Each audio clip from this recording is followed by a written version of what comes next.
আসসালামু আলাইকুম রহমতুল্লাহি ওয়া বারাকাতুহু নাহমাদুহু ওয়া নুসাল্লি আলা রাসূলিল কারীম ওয়া আলা আলিহি ওয়া আসহাবিহি আজমাইন। সুপ্রিয় দর্শক মণ্ডলী, সবাইকে জানাচ্ছি আন্তরিক শুভেচ্ছা, মোবারকবাদ। আশা করি ভালো আছেন। আমরা তো করোনা নিয়ে কঠিন দুশ্চিন্তায় গোটা জাতি আজ বিব্রত অবস্থায় আছি যে কোথায় কী হতে চলেছে, সবসময় পেরেশানি। অনেকে প্রশ্ন করেছেন, হুজুর আমরা তো হোম কোয়ারেন্টাইনে আছি, আমাদের ঘরে বন্দি হয়ে আছি, এখন আমাদের করণীয় কী? কেউ বা কোনো দিকে বের হতে পারছেন না, হয়তো অনেকে বসে বসে চিন্তা করছেন আমরা সময় কাটাবো কীভাবে। সেক্ষেত্রে আমরা যে মহান বিপদে আছি, আল্লাহ তাআলা যে আমাদের কঠিন পরীক্ষা নিচ্ছে, এ ব্যাপারে আমাদের করণীয় কী কাজ, রাসূল করিম সাল্লাল্লাহু আলাইহি ওয়াসাল্লামের কোনো নির্দেশনা কী ব্যাপারে আছে, আমরা আজকে বুখারী শরীফের একটি হাদিস নিয়ে আলোচনা করব।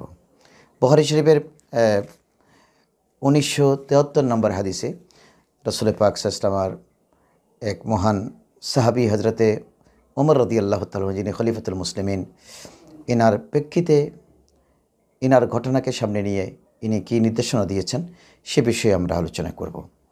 হাদাসানা আল-আমাশ হাদাসানা শাকীক সামিতু হুযায়ফাতা ইয়াকুলু বাইনা নাহনু জুলুসু ইনদা ওমর রাদিয়াল্লাহু তাআলা। রাবি বলছেন যে আমরা সকলে বেশ কজনা সাহাবী হজরতে ফারুক আজম রাদিয়াল্লাহু তাআলা আনহুর সামনে উপস্থিত ছিলাম। ইজ ক্বালা আইয়ুকুম ইয়াহফাজু ক্বালা নবী সাল্লাল্লাহু আলাইহি ওয়াসাল্লাম ফিল ফিতনা। তখন ইনি আমাদেরকে বললেন, অর্থাৎ ফারুক আজম বললেন যে ফিতনা সম্পর্কে রাসূল করিম সাল্লাল্লাহু আলাইহি ওয়াসাল্লাম আমাদেরকে কী দিক নির্দেশনা দিয়েছেন, তোমাদের কি সে বিষয়ে জানা আছে? অর্থাৎ ইনি বসে অন্যান্য সাহাবায়ে কেরামের সাথে আলোচনা তুললেন। ফারুক আজম কী চমৎকার বিষয় দেখেন, ইনারা যখন বসতেন তখন আল্লাহ রসুলের আলোচনা নিয়ে আসতেন। আমরা তো বসে গল্পগুজব করি বা আমাদের পছন্দের কোনো রাজনৈতিক নেতা নিয়ে কথা বলি বা আমাদের কোনো বাজে আড্ডার মধ্যে আমাদের সময় নষ্ট করি, কিন্তু আল্লাহ রসুলের পেয়ারা সাহাবীরা যখন এক জায়গায় একত্রিত হতেন তখন তারা আমার রসুলের আসমত নিয়ে কথা বলতেন। ফারুক আজম যখন বেশ কজন জলিল কদর সাহাবা একরামকে পেলেন, ইনাদের মাঝে আলোচনা তুললেন যে ফিতনা ফাসাদ যখন জমিনে খুব বেশি বেড়ে যাবে, জাহরাল ফাসাদ ফিল বাররি ওয়াল বাহরে, আল্লাহ কোরআনে যেভাবে বলেছেন জলস্থলে যখন ফিতনা ফাসাদ বেড়ে যাবে তখন আমাদের করণীয় কাম কি, আমরা কি করব। এক্ষেত্রে ফারুক আজম সাহাবা ইকরামকে স্মরণ করিয়ে দিলেন যে আল্লাহ রসুল কী বলেছেন তোমাদের কি জানা আছে? তখন সাহাবা ইকরামকে তিনি বললেন, তিনি প্রশ্ন করলেন, আবার তিনি বললেন যে ক্বালা আইয়ুকুম ইয়াহফাজু ক্বালা নবী সাল্লাল্লাহু আলাইহি ওয়াসাল্লাম ফিল ফিতনা ক্বালা আল ফিতনাতুর রাজুল ফি আহলিহি ওয়া মালিহি ওয়া ওয়ালাদিহি ওয়া জারিহি তুকাফিরুহা আস-সালাত ওয়াস সাদাকাতু ওয়াল আমরু বিল মারুফ ওয়ান নাহয়ু আনিল মুনকার।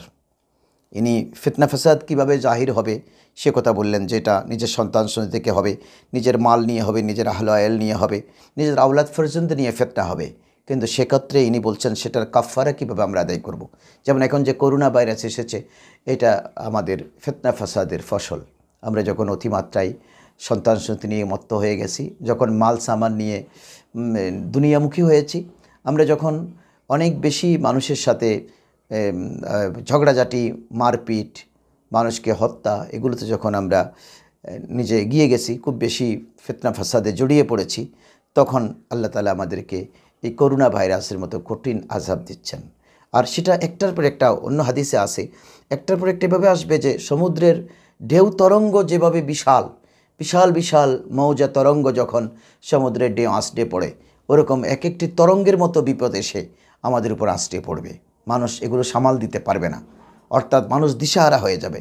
সেক্ষেত্রে যেমন আমরা এখন বাংলাদেশের মানুষ দিশাহারা হয়ে গেছি, একজন অপরজনের কাছে আশ্রয় নিতে চাচ্ছে যে আমরা এখন কি করব, ব্যবসা নাই, বাণিজ্য নাই, কাজ নাই, কর্ম নাই, পুরো দেশটাই লকডাউন হয়ে গেছে, কোথাও মুভ করবার সুযোগ নেই।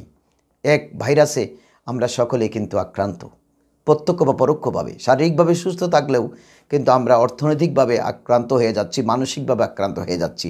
সেক্ষেত্রে আমাদের রাসূল করিম সাল্লাল্লাহু আলাইহি ওয়াসাল্লাম সেই নির্দেশনা ফারুক আজম রাদিয়াল্লাহু তাআলা আনহু স্মরণ করিয়ে দিচ্ছেন যে আমরা এটার কাফারা কীভাবে দেব। আমরা এটার কাফারা দেব যে আমরা এত সুন্দর করে তিনি বলেছেন তুকাফিরুহা আস-সালাতু, তোমরা সালাতের মাধ্যমে, নামাজের মাধ্যমে তার কাফারা দাও, অর্থাৎ বেশি করে নামাজ পড়ো। যেমন আমরা 5 ওয়াক্ত নামাজ পড়বার পাশাপাশি এখন 5 ওয়াক্ত নামাজ তো পড়তেই হবে, প্রত্যেকজনের উপর এটা ফরজ। একদিন যারা পড়ি নাই ওরা তওবা করে এখন মসজিদে ফিরে আসতে হবে। আর আমরা উমরি কাজা এতদিন যে পড়ি নাই সে কাজা নামাজগুলো তওবা করে আদায় করার চেষ্টা করব। পাশাপাশি আমরা নফল নামাজ আরও বাড়িয়ে দেব, যেমন সালাতুল শুকর আদায় করব, তার সালাতুল হাজাত আদায় করব, আমরা আল্লাহর কাছে ক্ষমা চেয়ে নামাজ আদায় করব, যে সালাতুল তওবা আদায় করব। বিশেষ করে আমরা ইশাকের নামাজ, চাশতের নামাজ, তাহাজ্জুদের নামাজ বাড়িয়ে দেব। বেশি করে সিজদা করলে আমাদের বিপদের কাফফারা হয়ে যাবে। রসুল বলছেন যে তোমরা যখন জমিনে সিজদা বেশি দেবে, আল্লাহকে যখন বেশি ডাকবা, তখন তোমাদের এই অপসংস্কৃতির কাফফারা হয়ে যাবে। আল্লাহ বলবেন তারা গুনাহ করেছে, ঠিক আছে, আমি গোসা হয়েছি, আমি করোনার মতো ভাইরাস দিয়েছি, কিন্তু এখন তো দেখলাম তারা সবাই কায়ো মনোবাক্যে আমাকেই সিজদা করতেছেন আর সিজদা বাড়িয়ে দিয়েছেন। একদিন যেগুলো দেয় নাই, জমিনে এর চেয়েও কোটি গুণ বেশি সিজদা দিয়ে তারা আমার কাছেই মস্তক অবনত করেছে। তখন আল্লাহর কাছে দয়া এসে যেতে পারে, আল্লাহ আমাদেরকে ক্ষমা করে দেবেন। এটা কাফফারা হয়ে যাবে, এটা আমাদের বলার জন্য কাফফারা হয়ে যাবে। রাসূল করিম সাল্লাল্লাহু আলাইহি ওয়াসাল্লাম আবার কি বলেছেন, ওয়াসসাদাকাতু, বেশি করে তোমরা সাদকা দেবা। যেমন এই মুহূর্তে যাদের টাকা পয়সা আছে এদের সাদকার হাত বাড়িয়ে দেওয়া উচিত। হাদিসে পাক, অন্য হাদিসে আছে সাদকাতু তুরাদ্দুল বালা, যে সাদকা দেওয়ার মাধ্যমে বালা মুসিবত দূর হয়ে যায়। যেমন এখন বালা এসে আপনি বেশি করে সাদকা দেবেন। যেমন আপনি একটা গরু আল্লাহর রাহে জবে করবেন, একটা ছাগল জবে করবেন, তৌফিক আছে, আশেপাশের গরিব মানুষকে আপনি বিলিয়ে দেন। কারণ তারা এখন বাজারে গিয়ে গরুর গোস্ত, ছাগলের গোস্ত, মুরগি অঘায়রা এগুলো কিনে খাওয়ার তাদের সুযোগ নেই। আপনি তাদের কাছে সদকা বেশি করে দেবেন, তাদেরকে দান সদকা করুন, বেশি করে টাকা পয়সা দিন, চাল বিলাবেন, ডাল বিলাবেন। ধনীরা এখন জাকাত ফান্ড তথা ইনা সদকার ফান্ড উন্মুক্ত করে দেবেন, যেন মানুষের কোনো অসুবিধা না হয়। এটা আসসাদাকাতু তুরাদ্দুল বালা, এই বালা মুসিবত যেটা আছে এটা সদকার মাধ্যমে কি হয়ে যাবে, দূর হয়ে যাবে। রাসূল করিম সাল্লাল্লাহু আলাইহি ওয়াসাল্লাম বলছেন, আবার তুমি যদি সেটাও না পারো, নামাজ তো আমি পড়ছি কিন্তু আমি সদকা দিতে পারছি না, আমি গরিব মানুষ, কিভাবে সদকা দেব, আমি নিজেই তো সদকা খানেওয়ালা, যদি আমি এতটুকুন গরিব হই, তখন আমার রাসূল বলছেন, ওয়াল আমরু বিল মারুফ ওয়ান নাহয়ু আনিল মুনকার, তুমি মানুষকে ভালো কাজের আদেশ করো। এটাতে টাকা পয়সা খরচা হয় না। আমি একজনকে পেলাম, উনি নামাজ পড়ছেন না, ওনাকে বলবো, ভাই তুমি এখন নামাজ ধরো, দেখুন আমাদের কি করোনা ভাইরাস এসেছে, আমরা কত সংকটে আসি। ওনাকে বলবো যে তুমি আর মিথ্যা কথা বলিও না, মালে ভেজাল দিও না, পরামর্শ দেবো যে তুমি বিশেষ করে করোনা থেকে বাঁচার ব্যাপারে যে ভালো পরামর্শ আছে সেটা দেবো, যে তুমি মাস্ক পরা ছাড়া ঘর থেকে বের হইও না, তুমি তোমার যদি সম্ভব হয় তুমি হাতে গ্লাভস পরে বের হও, তারপরে তুমি পরিষ্কার পরিচ্ছন্ন থাকো। ডাক্তাররা বলছেন তুমি বাইরে থেকে আসবার পরে সাবান দিয়ে বা কোনো জীবাণুনাশক কেমিক্যাল দিয়ে 20 সেকেন্ড পর্যন্ত তুমি হাত ধৌত করো, হাত ধৌত করে এভাবেই আপনি ভালো পরামর্শগুলো তাকে দেবেন। যখন মানুষকে ভালো পরামর্শ দেবেন তখন আল্লাহ বলবেন একজন অপরজনকে ভালো পরামর্শ দিচ্ছে, ভালো হতে বলছেন, তখন আমাদের বিপদ কেটে যাবে, এটা আমাদের জন্য সাদকা হয়ে যাবে। রাসূল করিম সাল্লাল্লাহু আলাইহি ওয়াসাল্লাম বলছেন যে আল আমরু বিল মারুফ ওয়ান নাহয়ু আনিল মুনকার, খারাপ কাজ থেকে মানুষকে বিরত রাখবা।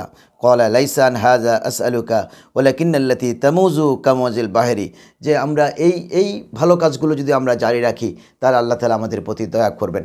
রাসূলুল্লাহ হাদিসে কি চমৎকার করে বলে দিয়েছেন যে আমরা কিভাবে এই ফিতনা ফাসাদ থেকে কাফফারা দিতে পারি। এটার কাফফারা আমরা বেশি করে নামাজ পড়ব, বেশি করে দান সদকা দেব, বেশি করে মানুষকে ভালো কাজের আদেশ করব, খারাপ কাজ থেকে বিরত রাখার চেষ্টা করব।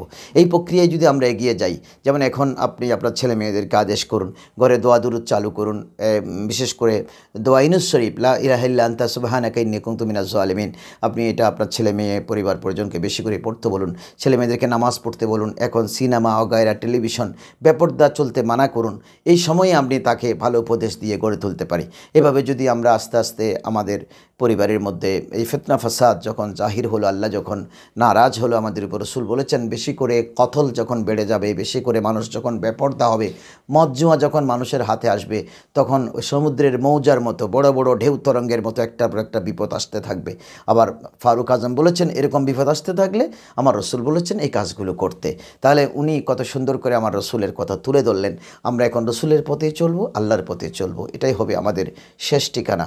আল্লাহ এই অবস্থায় যদি আমরা চলতে থাকি ইনশাআল্লাহ আমরা পরিত্রাণ পাবই। লা তাকনাতু মিন রাহমাতিল্লাহ, তোমরা আল্লাহর রহমত থেকে কখনো নিরাশ হইও না। আমরা নিরাশ হব না, আল্লাহ আমাদেরকে বাঁচাবেন, আল্লাহ আমাদেরকে রহম করবেন, তার হাবিবের উসিলা আল্লাহ আমাদেরকে দয়া করবেন। সকলে ভালো থাকুন, সুস্থ থাকুন। করোনামুক্ত বাংলাদেশ আমাদের কামনা, করোনামুক্ত বিশ্ববাসী বেঁচে থাক আরও 1000 বছর।